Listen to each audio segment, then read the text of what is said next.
Selama malam hari ini saya akan menceritakan love and wishes selanjutnya. Saya memberitahu Sun Hamin bahwa Sun Hao Chen sebenarnya jatuh dengan sengaja, berharap untuk mendapatkan perhatian keluarganya. Jadi dia melakukan hal ekstrim. Saya menceritakan kisah masa kecilnya kepada suaminya, berharap suaminya dapat memperhatikan adik laki-lakinya ini. Meskipun dia masih kecil, dia masih ingin dicintai. Sun Hamin sangat tersentuh, dia tidak menyangka Su yang begitu peduli pada Sun Hao Chen. Sun Hao Chen sebenarnya tidak tertidur dan mendengar percakapan antara keduanya hatinya tersentuh. Sun Hao Chen berinisiatif untuk meminta maaf kepada saudaranya dan minta untuk membantunya mencegahnya pergi ke luar negeri. Su Yan langsung setuju. Sun Hao Chen merasa bahwa kakak iparnya sangat berpengaruh. Dia berhasil membujuk seluruh keluarga untuk datang ke rumah sakit menemaninya. Hari itu sangat membahagikan baginya. Sun Hao memberi Su Yan sebuah mobil yang merah yang sangat indah. Su Yan merasa setiap kali dia menyelesaikan tugas, suaminya akan memberinya hadiah. Agak tidak nyata, tetapi dia tetap mengatakan kepada suaminya bahwa Sun Hao adalah kehidupan yang dia inginkannya. Su Yan menerima telepon dari ibu mertuanya dan meminta untuk menyiapkan bahan-bahan untuk besok. Su Yan mendengar pengasuh mengatakan bahwa dia memiliki sesuatu yang untuk dilakukan besok dan berkata bahwa ia akan datang untuk menyelesaikan masalah ini.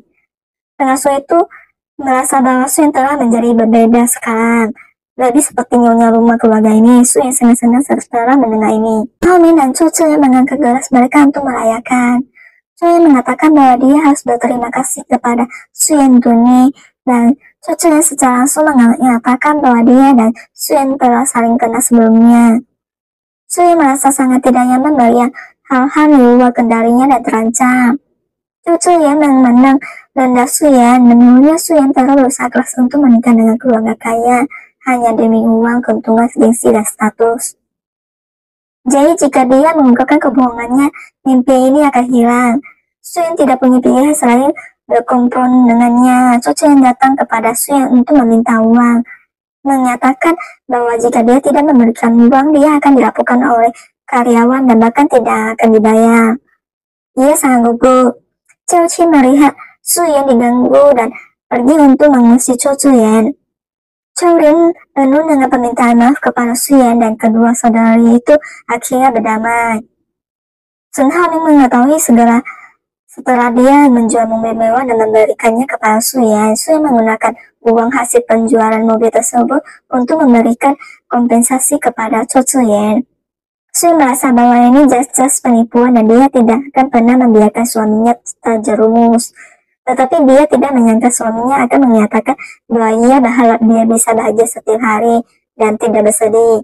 Su Yan ingin jujur dengan Sun Hao Min, tetapi dia tidak pernah punya kesempatan. Wang Wei ingin merebut kembali Sun Hao Min dengan berpura-pura mabuk dan muntah, lalu pergi ke kamar mandi untuk mendapatkan belas kasihannya, bahkan sengaja meninggalkan kenang-kenangan dari hubungan masa lalu mereka di sana. Wang Wei jelas tidak mabuk, tetapi dia berpura-pura sedih. Sekembali ke mobil, dia memberitahu orang-orang di sekitarnya bahwa hanya ada Sun Hao Min di hatinya. Seperti biasa dan di masa depan, Su Yan sangat senang mendengar suaminya mengatakan bahwa dia yang terbaik. Wang Wei menemukan Sun Hao Chen dan menilai pun Sun Hao Min menyatakan bahwa anak itu agak mirip dengannya. Sun Hao Min telah mempersiapkan segalanya ulang tahun Su Yan, tetapi karena panggilan ini dia bergegas menemui Fang Lei. Sun Hao Min meminta Fang Wei untuk melepaskannya, tetapi Fang Wei hanya minum obat dan berkata bahwa dia akan menemui adiknya. Su Yan menunggu lama dan setelah melihat suaminya kembali, dengan penuh perhatian membantunya mengambil pakaiannya. Su Yan tidak pernah memiliki ulang tahun yang benar-benar bermakna sejak dia masih kecil. Jadi dia merasa bahwa ulang tahun ini sangat bermakna dan membahagiakan. Sun Hao Min diliputi emosi, tetapi dia berpura-pura tidak terjadi apa-apa. Dia pun merasa bersalah karena membuat istrinya menunggunya. Gitu aja guys episode ini.